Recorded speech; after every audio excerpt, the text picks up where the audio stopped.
আমরা আশা করছি আজকে সন্ধ্যা থেকে বিদ্যুৎ পরিস্থিতির কিছুটা হলে উন্নতি হবে ইনশাআল্লাহ। অবশ্যই ভোগান্তি চরমে, এ ব্যাপারে কোনো দ্বিমত নেই। আমরা বারবার সে কারণে বাংলাদেশের জনগণের কাছে দুঃখ প্রকাশ করছি। মোকাবেলার জন্য আমরা সর্বোচ্চ চেষ্টা করছি। আমরা কিন্তু গতকাল এটা কিন্তু পত্রপত্রিকায় লেখা হয়েছে যে সামিট টার্মিনালে যে কার্গোটা ওয়েট করছে বঙ্গোপসাগর কিন্তু রাফ থাকবার কারণে সামিট টার্মিনালে সে কার্গোটা কিন্তু রিলিজ হতে পারছে না। এবং এক্সিলারেট টার্মিনাল আপনারা জানেন পার্শিয়াল ক্যাপাসিটিতে রান করছে। এটা ফুল ক্যাপাসিটিতে যদি রান করতে হয় তাহলে আবার প্রায় 72 ঘন্টার জন্য এক্সিলারেট টার্মিনালকে বন্ধ করা লাগবে। It's the biggest challenge. এই সিদ্ধান্তটা নেওয়াটা কিন্তু খুব কঠিন একটি সিদ্ধান্ত। আমরা তাদের সাথে কথা বলছি। আজকে দুপুর 3টায়ও তাদের ঊর্ধ্বতন কর্তৃপক্ষ আমার সাথে বৈঠক করতে আসবে।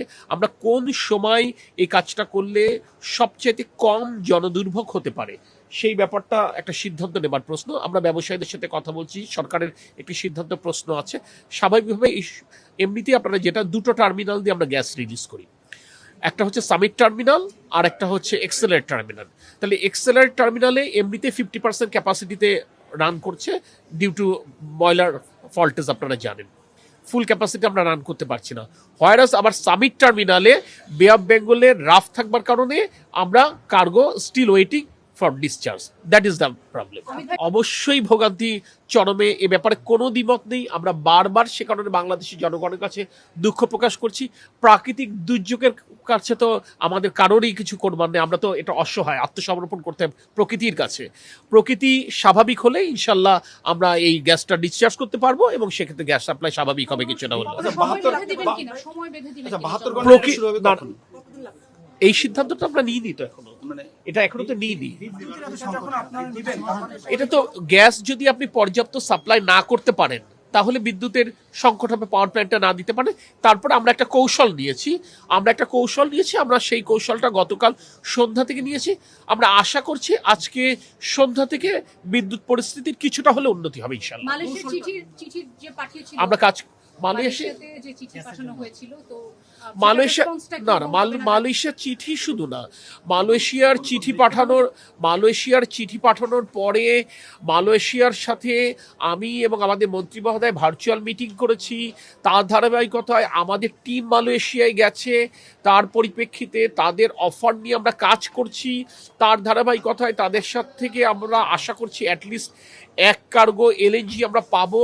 আইএসও ট্যাঙ্কের মাধ্যমে যদি এলএনজি আনতে হয় এটি একটি প্রক্রিয়ার ব্যাপার আছে, কারণ আপনারা জানেন আইএসও ট্যাঙ্ক এটা অ্যাভেলেবেল না মার্কেট থেকে।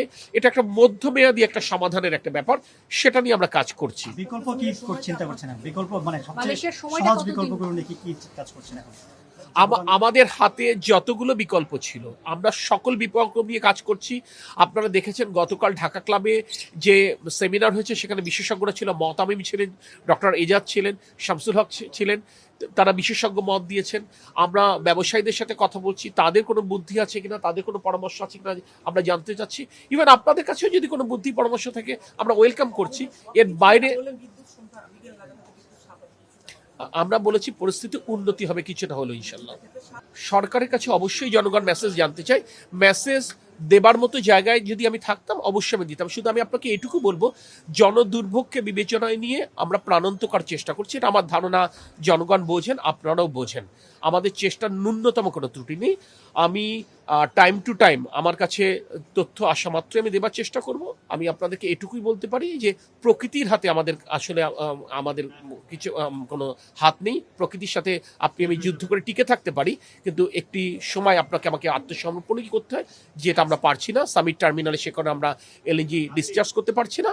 এবং আমরা যেটা বললাম যে অ্যাক্সিডেন্ট ইজ অ্যাক্সিডেন্ট, সে কারণে এক্সিলারেট টার্মিনাল থেকে আমরা এখনো ফুল ক্যাপাসিটিতে কাজ করতে পারছি না।